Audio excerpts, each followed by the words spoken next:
Andrew from AM Bid, thank you for joining me today. Nice to see you.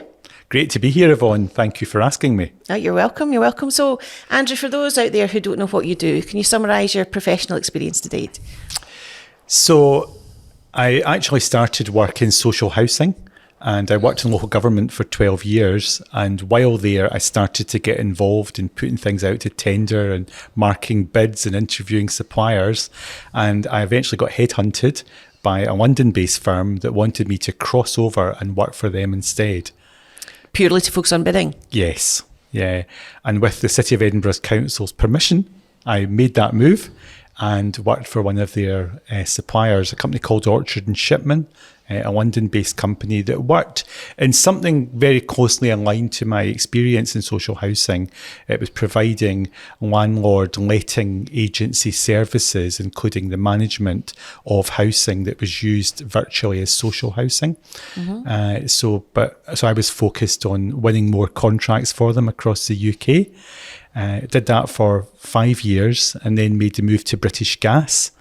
And they had left actually doing work in social housing for about 15 plus years, and they were looking to re-enter that market. So they wanted somebody who'd experience in social housing and also bidding. Right, perfect fit then. Went to work for them. But I went to work for them deliberately because I actually wanted to start my own business. And where did that seed, when was that planted? I think it was planted working in Orchard and Shipman primarily, because sometimes I would bring ideas. I was part of the senior leadership team, but I would bring ideas forward for what I thought could basically make the business more money. And sometimes they would say, no, I don't think we'll do that, or I don't think the council would like that. And I would say, well, I actually used to work for the council. They'd be fine with that. Yeah. They're expecting you to be more commercial. Yeah. And that's when I thought, you know what, I think I'm a frustrated entrepreneur. Right, okay. So I thought I would like to start my own business, but I spoke to some friends as well, and they said, well, do you know what, Orchard and Shipman, it's a good job you've got there, but most people have never heard of them. So we think if you're wanting to start in business, go and work for a great big company that everybody's heard of, run their bidding, learn from them as well, and then launch your own business. So I spent nearly 4 years with British Gas before I decided the time was right to actually make that move. And at what stage in your career was that? Was it? Well, I was 47 years of age. Yep. So I work with some young people now who've started their own businesses almost in the late teens, early 20s, and think, wow, I just never had that thought then. But at 47, I started with a very definite path or plan that within 10 years I would sell the business. And it's come to fruition, hasn't it? It has. I sold it 8 years, 9 months in. Congratulations. Thank you. Big step. So we'll talk about your business in a bit more detail in a minute, if that's okay. I want to go back to bidding. I think I lost a day of my life once trying to write a bid. It's worse, because the worst experience trying to get through it all. How complex is it? Is it a structure of how you approach it? It is complex. In some ways, it has to be complex because it's covered in legislation and regulation and all kinds of different things that affect particularly the public sector. Private sector companies can go out for proposals or quotations. It can be a lot more free range. Often they're in the private sector, they're looking at the competency of the organisation, but once they've satisfied themselves on that, they're really looking at the price. But in public sector, it is a mixture of very much of price and quality. And as I said, there are a lot of, it has to be auditable, it's got to be defensible in court if there are any challenges. So there are very strict rules around bidding. And although both the UK, Scottish and the other devolved governments have tried to make it a bit simpler for small businesses, it is still difficult. So if we fast forward to AM Bid, then you're starting AM Bid, what are the types of people that would come to you for advice or for some support? Well, I started AM Bid with the idea that it was mainly going to be small businesses that we would work with, and that they would get the benefit of having like an external bid professional, a bit like the bigger companies have got these people in-house and sometimes teams of them, like I had at British Gas, but that a small company could get the benefit of that expertise, but just pay for it for maybe one bid or whatever time they needed it for, so as they weren't having to keep, full-time members of staff employed. As it's happened, very quickly we got a mixture of both small businesses and also very large businesses using us as well. And they would use us to help to plug gaps that they had, or maybe to improve their win rates, or to provide training, or even interim staff. So the business still remains working with the full range of businesses. I remember one of my earliest clients, a very small business, and he said his turnover was 110,000, and he wanted to bring me in to help with a particular contract he had, because he says, I must keep this contract. I said, how much is the contract? He says 90,000 of the 110,000. I said, oh, no pressure. So I did my best for him, and I went absolutely above and beyond as well, pulled out every stop I possibly could, because I realised it was this man and his son, and that was their livelihood. And they did keep the contract. I was very pleased about. Well done. And so the bigger businesses then, you often go in to support maybe a larger team or train a larger team because of your experience and your expertise. Is that right? Yes, and also, the large businesses, we're working with one at the moment that they had several people leave in the bid team all at the same time for different reasons. But their business is built around successful bidding. They have to keep, re-winning current contracts and trying to get new contracts. So we've been in there for the last 2 months supporting their bid team. And I think we've worked on about 6 or 8 bids for them just across the last 2 months. And how do you manage that from a team perspective then, and understanding how much capacity you'll need at some time? Because I guess your team are out of your business then supporting someone else, which leaves potentially you a bit light. How does that work? Yeah, so what I did right from the start of the business was, because I myself don't do very much bid writing. I do directing of bids and this sort of strategic capture and training. But so for the bid writing, what I did quite early on was employed freelance associates.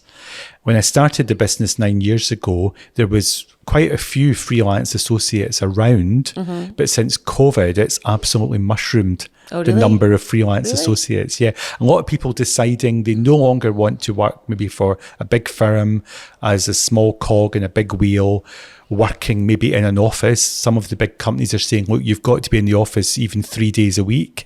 And some of these people are saying, no, I don't want to do that anymore. I didn't, I worked at home for 18 months or 2 years. I got a dog during that time. I'm spending more time out and about, and I'm wanting a bit more flexibility in my life, or I just want to work 3 or 4 days a week or whatever. So there's now access to a lot of freelance bid people. So in AM Bid at the moment, about 70% of our work is done from our own in-house bid staff, and about 30%, from these freelance associates. So the business would never have grown as big as it has without freelance associates coming in, because when you're a small business, it's quite a jump to go from employing one person to employing 2, or employing 2 to 3, or so on, So every time the freelancers have helped along that journey. And what's happened sometimes when we've employed more people is they've said, oh, there might not be work for us anymore. And I said, no, stick with it, because it just keeps growing. So, and, some of the freelance people, they've worked with us on and off. I mean, nobody works for us full time on a freelance basis, but they've maybe worked on and off for some of them 4, 5, 6 years even. A long time. And how do you maintain the standards then, I guess? Because when it's your team, it's easy to have standards and this is how we do things here. Going out to somebody else's site, is it risky having so many freelancers when they might not uphold the standards of AM Bid? Well, the freelancers work in a couple of different ways. One way is it could be an interim where they're just going in and they're reporting to that company directly. So they're paid a daily rate and we invoice them at a daily rate plus. So we're not really involved in the direct management of them. Okay. They can come to us if they want a bit of advice, because bidding's a bit of a team effort sometimes, where there's always somebody a bit more experienced or somebody who's been through a similar issue before. So they can ask us for advice. That's absolutely fine. But other times they're brought in to work as part of the AM bid team. So there may be an AM bid director or senior bid manager who are actually running the bid, and they're reporting into them as the bid writer. We've also got a very clear associate briefing pack that provides them with our methodology and our standards, and we'll also look at their work sometimes as well and quality check it. Okay, so do a bit of an audit thing as well. So, you're there, you've left British Gas, you've set up AM Bid. Was there a master plan of how you were going to grow the business? I understand that you knew you wanted to be in and out within 10 years. How detailed was your plan in terms of your growth? Well, can you believe it was never written? So there wasn't a written plan. I know that probably, particularly with your action coach background, you wouldn't agree with that. And I think you're right. I think it would have been probably better to have written it down, but it was all in my head. Yeah. So one of the things I did very early on in setting up the business was I thought, I'm not going to try and be expert in anything else other than bidding. Yeah. So I'm going to get somebody who's a web developer to design me a website. I'm going to get an accountant. I'm going to get a lawyer. Yeah. I'm not going to try and do any of these other things. And I remember interviewing 3 accountants, and one accountant said, "Oh, this is easy on the bookkeeping side. I can teach you how, very quickly. You can do it yourself and just come to me for the statutory limited company accounts every year." Yeah. I said, "No, I'm not going to do that." I said, because I want the accountants to do all the accounts. And one accountant, a lady who was based in East Lothian, near where I live, she said, I'm a member of the committee of the local Chamber of Commerce. And so not only will I do your accounts, but I can introduce you to the local Chamber of Commerce. I thought, this is great. This is the sort of person that I want to work with. And she said to me, "So what's your business going to do? You're just about to start it. What are you going to do?" I said, "I'm going to do £100,000 revenue in year 1. I'm going to do 250,000 in year 2. I'm going to do £1 million in year 5. Yeah. And this is because I've spent years watching Dragon's Den. It's my favourite programme on TV. And I thought, you must know your numbers. Yeah. So that was my numbers, and they were part aspirational, but they were nearly all achieved. Right. And so, yes, I was clear in what I wanted to do. The other thing that I had done was, when I left Orchard and Shipman, I was a very occasional user, this was in 2010, of LinkedIn. Yeah, I was wondering where you were going there, Andrew. Yeah. I was worried for a minute, but yeah. Yes, user of LinkedIn. So I had joined it in 2006. I think the platform launched in 2003. Yeah. I joined it in 2006. So I was quite an early adopter of LinkedIn, but just an occasional user in the sense that I think when I left in Orchard and Shipman in 2010, I had 150 connections. So now that I'm going into British Gas with a focus that very soon, in a few years' time, I'm going to set up my own business, I thought I need to grow my network. Yeah. So everybody there and everybody that I dealt with and any events that I went to, I connected to them. So when I left 4 years later, I now had 1,600 connections. Wow, it's amazing that you had the foresight that that's what you needed to do ahead of time. Yeah. And one of my very first client, actually, for AM Bid was a man that had just viewed my profile on LinkedIn, because you can check who's viewed your profile. Yeah. So I then just reached out to him. I noticed you viewed my profile. Yeah. Do you need some help with bids? And he was based in Glasgow. He said, yes, we do. Can you come and meet me in Glasgow? So I went to Glasgow to meet him. And that became my first client. Amazing. And so as we're on LinkedIn, we may as well talk about it now because you're quite a prolific user on LinkedIn and you use the platform a lot. Tell me how you use it and how you've benefited from it. Okay, well, first of all, what I mentioned was this connections, Yep. sort of making my connections. And one of my connections who I worked with as a colleague at British Gas, he wasn't on the bid side of things, but he separately had left British Gas, went to a utilities company as a consultant, found out that they needed help with bidding and said to them, "You need to speak to Andrew Morrison." The power of networking. So I then went along to Edinburgh to a hotel to meet a very senior person in that company, and he offered me a full-time job. And I said, "No, I don't want a full-time job. I've just left one." Yeah. He said, "Yeah, but I'd like you for the next 2 years at least on a daily rate, 5 days a week." I said, "No, I can't do that because I've set up a business and I want to grow it. Yeah. I want to be multi-sector, not just utilities." And he said, "Well, what's the best you can do?" I said, 2 days a week. I said, "We can flex it. If you're quiet, I'll do less. If you're busy, I'll do a bit more, but 2 days a week." He said, "Okay, that's guaranteed for 2 years. And what's your rate?" And I told him. He said, "And what discount am I going to get?" I said, "None." I said, "In fact, I'll put the price up after 2 years." Yeah. And I was sitting at that moment with no work. Yeah. A bold move. And I got it. I actually drove through the snow a bit dangerously to that interview. But I guess just starting out in business and knowing you've got some security there right from the get-go, that must have been a good mindset shift for you. Yes, it definitely helped. I mean, that was, pretty early on. I think it was sort of like month 3 of the business. It had to go through various approvals processes because it was a FTSE 100 company.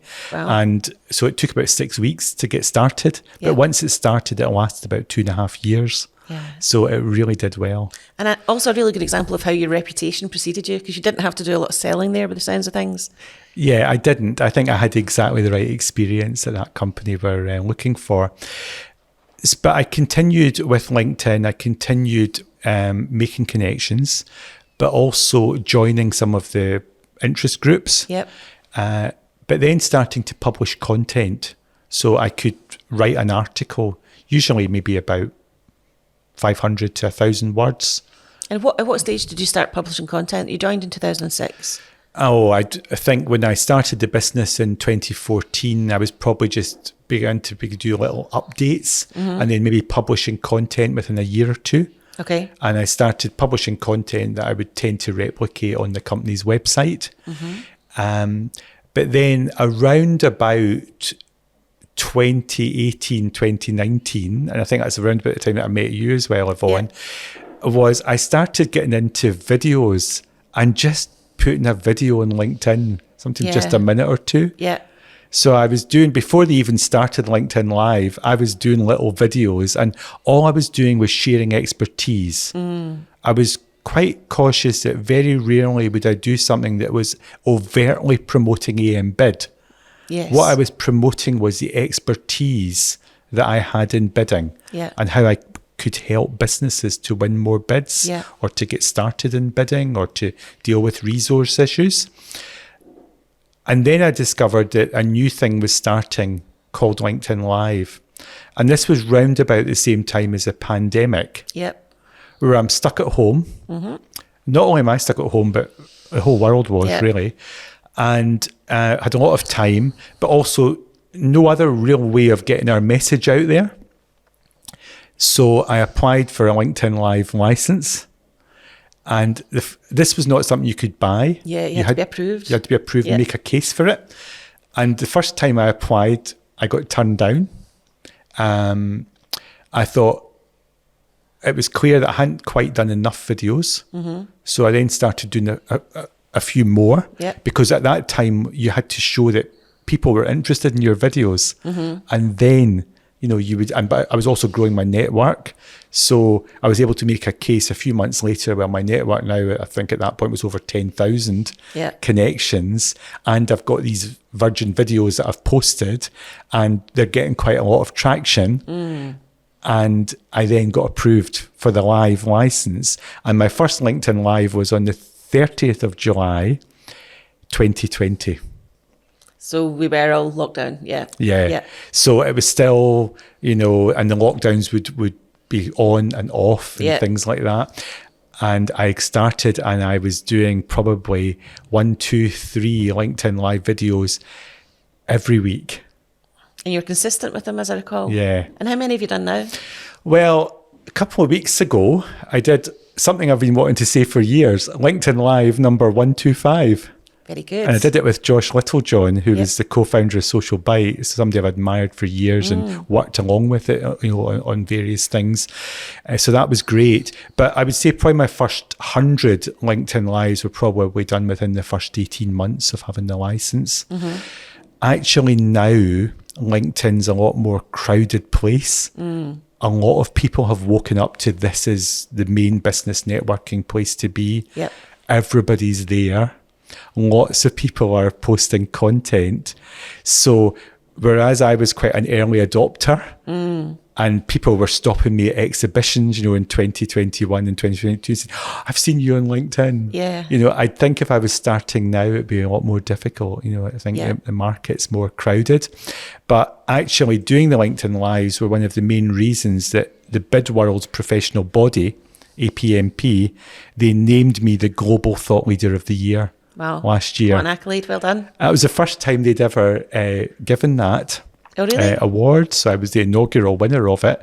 And the awards, I think, used to be in May, now they're in December. So I've ended up sort of keeping the title for 19 months. Nice. So that was great, because I think to get recognition from your peers and your professional membership body was really, really good. It was. And that's also helped as well continue to build the following and continue, I guess, to justify, sometimes people will say, prove you're good, or tell me what you know about bidding, or, and just having that external recognition, I think, helps. And do you think you got some business from LinkedIn Lives as well as the recognition? You think you got business? Oh, hugely. Yep. Yes. Yeah. I've not actually quantified exactly how much of the business revenue came from LinkedIn, but I think it's probably about 40 to 50%. Wow. It's and that's not paying for advertising. That's just you putting the work in. Yeah, just sharing expertise, getting myself known. I remember one time somebody who works in fintech called me and he said, I've been following you for 2 years because we've got a massive bid coming up. And you just wouldn't ever know. Yeah, and he said, I know I've been watching your broadcast, you've got the exact experience we need. Another person recently, and it was in social housing management, and he contacted me, said, I've been following you for 6 months. And he said, I've got a budget here of £200,000 a year for your business, which significant in any and again, it's business coming to you. It's not you selling again. So that's marvelous. And so how you're at 21,000 followers now on LinkedIn? Yes. How do you get to that? Do you spend a lot of time every day on it, or how does that work? I think probably about maybe like 10 minutes 3 times a day. Yep. Probably a bit like exercise. I should probably be doing a bit more exercise. And if I was as good at exercising as I'm at LinkedIn, I'd be a lot fitter. But certainly business fitness, I think I've got, from LinkedIn. And I think very much sharing expertise, but also enjoying the success of others, and answering their particular requests that people will sometimes make. Does anybody know somebody, who could help with, data protection or something? It's maybe nothing to do with what we do as such, although we write about it, but we'll often know people that can help with some of these things. And then I can, give a little comment, also give encouragement to people. On LinkedIn 7 or 8 years ago, I noticed there was a young guy, suicide survivor, Josh Quigley. and he was starting this challenge. At that time it was cycling around Scotland. Yeah, you grew bigger after that, didn't it? Yeah, and he was looking for companies to sponsor him. So I was one of his earliest sponsors, and it's grown into a really strong relationship, that I've got with Josh. A and Bid have been involved in quite a number of things with him, including his Guinness World Record that he got for the most kilometres cycled in 7 days. Miles, I think in miles terms, it was about 2,300. Wow. And isn't it a great story of his, where he's come from to where he is now? It is, and he's in a very settled relationship. He's got a good job with one of his sponsors. He's still got his dream of, cycling in the Tour de France. That's his dream that he's working towards at the moment. He's getting married next year on the island of Iona. So there's just so many good things have happened for him. And although the suicide attempt and the survival of it, that will always be a part of who Josh is. But I said to him a few years ago, it'll be great when you can in some ways move past that and get on. His identity. Yes, and really get on with, other things in life, but still have that as part of who you are. And I think that is where he is now. But what has been particularly good from our perspective as a business is, I employ a lot of young people. And they were able to identify a lot with Josh, and Josh was able to inspire them as well with his story. And one of my first employee, Cameron Houston, he did cycling with Josh for a week. Right? Yeah, just as part of his work with us. We sent him. Brilliant. We sent him. He cycled Nice to Pisa with Josh for a week, and then he also was Josh's kind of support vehicle on a Land's End to John O'Groats cycle. How nice to get so involved with people like that. So you do quite a lot, for the community. Clearly you've done an excellent job on LinkedIn with networking. You're quite an avid networker out with that though as well, aren't you?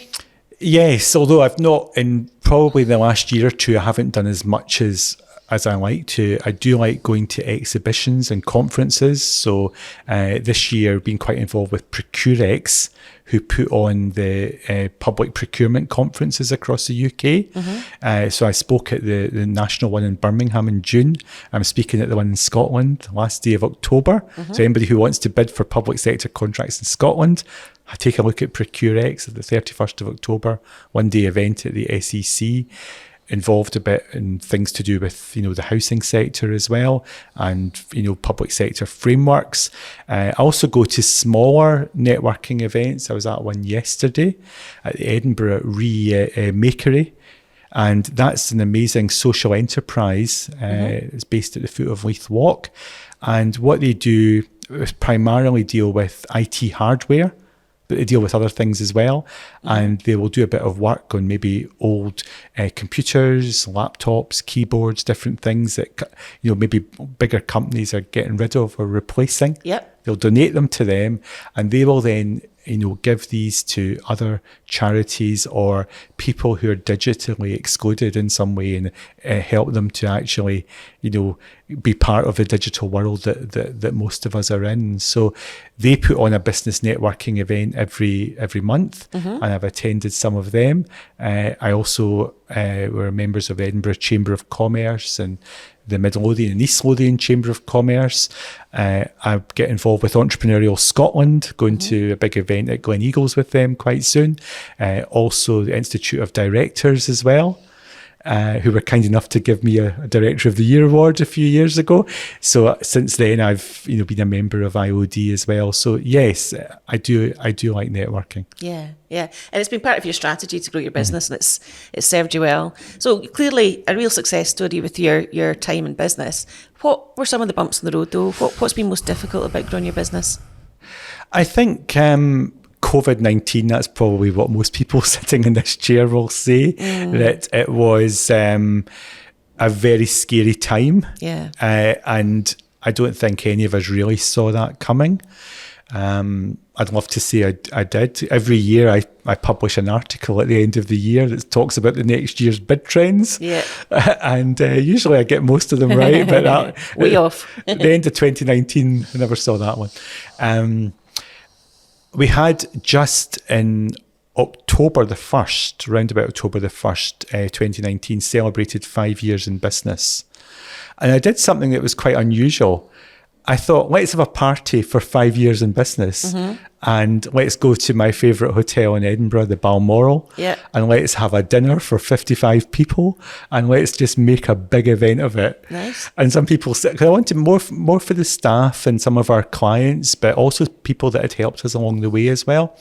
And some people said, I thought you'd wait for 10 years. And I said, I'll be retired in 10 years. And interestingly, with COVID a few months after it, people said, that was one of the last big business things we went to. And it was just so good to just take that chance to celebrate it. So we were on a high. We had nearly reached our £1 million turnover in the 5 years. For year 5, I just appointed David Gray as the managing director. David at that point had worked for me for 3 years, but I wanted to create a business that worked without me. We just moved. We'd become the first tenants of WeWork in Edinburgh when it opened as well, because it had that opening 1st of October 2019. So we were in what I think is Scotland's coolest office. It's great. You've been there. It's good. And so we had this big party and we were on a high. But we needed something like, I think it was £88,000 a month to break even. And most months we were getting that. Sometimes a bit below, sometimes a bit above, but things were going well. But in March, remember it, Friday, March the 13th, I called an emergency board meeting because I could see the way things were starting to go with COVID. And I said, we need to make some changes. Our revenues of this month already are down. The forward pipeline's not good. And let's make some tough decisions. Let's get from a business that needs £88,000 a month to break even to one that needs a lot less. So we made redundancies. We made 4 redundancies. We also did not fill 2 vacancies. We ended various contracts that we could get out of. And we basically shrunk the business. That was even before furlough was an option. So it was tough. But it was things that I felt were necessary to do. March, so we needed 88,000 to break even. I think March we got 45,000. And it just went down. Like in August, it was 18,000. I know. But by that point, we only needed about 30 to break even. And we had reserves, so we ate into our reserves. But come September 2020, and I think as well, in some ways, procurement was opening up again after 6 months and kind of semi-abeyance, but also the LinkedIn Lives had started to kick in as well. And we just took off. And we started employing people. When furlough came, we did put about 4 people on furlough. We got them back. Some people came back in 4 weeks and some came back in 8. So nobody was on for very long. And did you ever worry at that time? Did you ever change your plan of the exiting in 10 years? Did it ever cross your mind that might not be a possibility now? Well, it had always been, I wanted to exit in 8 to 10 years. So I thought, you know what, it's probably going to be 10 years, maybe it'll be 11 years or whatever. The actual, I wasn't hung up on the actual timing. The timing needed to be right for me, but it was very much who was going to buy it and what price were they going to buy it at, and what was going to be in it for the people in the business. And when I say the people, I mainly talk about my colleagues, but also thinking about our clients and thinking about our brand reputation and sort of what I'd built. So, I got to the stage where I had four organisations very interested and 3 made offers. Wonderful. So that was without ever advertising the business for sale or even. So you didn't approach anyone? Didn't approach anybody and didn't say publicly that I was selling. Because I was a bit nervous if I start to say publicly. I would say that all of the people that worked for me knew, and they knew that right from the start. I made no secret of that. And I said, it'll be good for your career to be part of a growing business, and it'll be bought by something probably bigger, so there'll be more opportunities. So nobody left, I think, because the business could in the future be sold. And why do you think those offers all came, I guess, around about the same time? What was the catalyst for that? Yeah, within about a year. I mean, one offer came in actually round about December, January, sort of 2020, 2021. That was the first one. And that one was, I think, an organisation that were hoping to pick up a bargain because of COVID.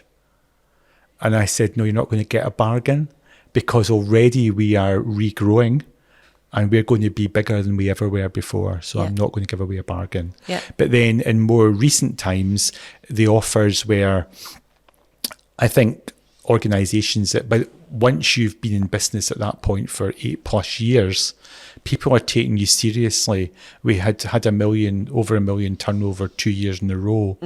So there now was an established business. 80% of our work every month comes from existing clients. There was a good staff team. There was a good brand. So I think things were starting to align that people were showing quite a bit of interest now. Yeah. And how much importance do you put in the value of the environment you're in? Because I know you had a mentor during that period. Is that something that you would recommend to business owners? Yeah, well, what I had a non-exec director actually 2 or 3 non-exec directors. So the first one was Krista Cameron, the lady I mentioned from the East Lothian-based accountants firm. But I was at a business event where the main speaker was David Soul, the former rugby captain of Scotland, the last one to win a Grand Slam for Scotland, the last captain of a Grand Slam winning team, 1990. So it's quite a long wait for the next one. But David Soul had then gone on to have a very successful career in business, and then had founded the School for CEOs as leadership training. And, you know, I was speaking to him. I went quite early to this event, and he was there early as well. Yeah. So he just got chatting to me. But what I liked was he just wanted to know all about me and my business. And I was probably wanting to know about rugby in 1990 and stuff. But when he found out, he said, I think you're onto something with this. Because he said the same as you said, Yvonne. He says, I remember really struggling with a bid one time. And thinking it would be great if somebody could. He said, I didn't know that this existed, that you could get help with it. Yeah. So I thought he likes it. And it was sort of chimed with the fact I was thinking about getting, you know, a kind of heavyweight non-exec, let's say. Yep. Well-connected one I could really learn from. And so I got in touch with him after it. And he said, well, come and meet me. So I went to meet him at his office, spent an hour with him. And he's a man that thinks about things very carefully. He's not going to jump into anything. He said, I'm away on I think it was a business trip to California for a week. He says, I'll think about it and let you know when I come back. Yeah. So he called me when he came back. He says, yeah, let's do it. So we had him in the business for just over 3 years. So myself and then David Gray subsequently had sort of monthly sessions with him. And he chaired a quarterly board meeting and brought real discipline to the business. And he also chaired an annual strategy day. So I think we ended up having about 13 quarterly board meetings with him and 3 annual strategy days. So we got a huge amount of value. And also, I think it was good for David Gray's learning and some of the other senior people in the business as well, because they got to spend time with David Soul as well. Yeah. So I didn't just keep him all to myself, but, you know, very much, because one challenge you've got in a small business, and you've got very bright people working for you, they need to feel that they are continually being developed or they'll exit. Yeah. So as part of, you know, keeping, let's say, David Gray in the business and managed to keep him for 6 years, part of that was making sure that he got developed. And that included as well where when he wanted to join the board of APMP, the Bid World's professional body. And this was a big thing for us because he was going to be out of the business some of the time, and other time he was going to spend in his own time. But it was a big thing for us. But I thought, no, let's do it because that will improve David. It'll bring good things back to us. It raises every time it's David Gray, board member, but he's also where does he work? Well, he works at AM Bid. So, Yes. and do you know what? Next year, he's going to be the chair worldwide for wow. a year of Is he? APMP. Yeah. Because I remember talking at the time where he was moving on, and you had a really nice approach to it because you were very supportive of his decision, and you knew he was going to go, and it was just a nice way for him to exit, or it sounded that way. But that's wonderful news. How nice to know that he spent some time at your company and he's gone on to achieve such great things. Yes, and before that, I recruited him into Orchard and Shipman when he just graduated from university. So I worked with him for 5 years there as well. So it's just great to have been part of his journey. Yeah. So tell me about, from your corporate life then to being a business owner, what's been the biggest surprise or learning to you as an individual? I think it's very much the spinning plates that you have to do. You feel like you're continually spinning things. Yep. That you've got to be focused on the finances. That's very important, because if the money's not coming in, Yep. that is would be very difficult for a business. But you've got to be focused on your clients, because without clients and continually delivering excellent service, you're not going to have a business. But you also need your people as well, the people that work for you, the people that you're trying to attract to come and work for you, and your freelancers, while at the same time keeping up with your own brand out there for the business, things like LinkedIn, Yep. the networking, all of that side of things. And, thinking about your own life and the other interests you've got in life and your family. Primarily my wife, Emma, and my elderly mother. I've got a mother who is 85 this month. And my wife's parents live next door to us as well, and neither of them are in great health. So it's sort of juggling quite a lot of plates. And even for Emma, sometimes it's been, oh, sorry, I can't do that, or I'm going to have to work late, or busy with a bid, or whatever. So at some point within the next 18 months, having sold the business, I'm taking Emma on a round the world trip for 10 weeks. 10 weeks? 10 weeks. Wow. Hoping to anyway. Wow. That's going to be great. Yeah. And are you going to cruise, or are you going to do a number of No, things? we're going to fly. Yeah. And we are going to get nice flights, I hope. And we're going to go to California, then New Zealand, Australia, Japan. And we're not sure whether we'll go to South Africa or Dubai on the way home. That's the plan, and sort of do it at a reasonably gentle pace across about a 10-week period. It sounds like it's all worked out perfectly for you, Andrew. The whole building your business, then going on the big round the world trip. And you're still going to be with AM Bid or Bidding Limited for the next year? Yes, so part of the transition with Bidding Limited was that I stay for a year. So I've done 2 months of that already. Yep. So time passes quickly. I'm loving it. It's great to be freed from the sort of main responsibility. And I'm still doing the things I enjoy, winning more work to come in, but also directing bids, working with our clients and my colleagues and freelancers. I'm doing that full time for 6 months. In January to March, I go 2 days a week. And then in April to June, I'm 1 day a week. Nice. It's a nice way to taper it off. Well done on your success so far. You've done an amazing job building a great company. I'm glad it's ended up the way you intended it to. And I'd just like to say well done, and thank you for joining me today.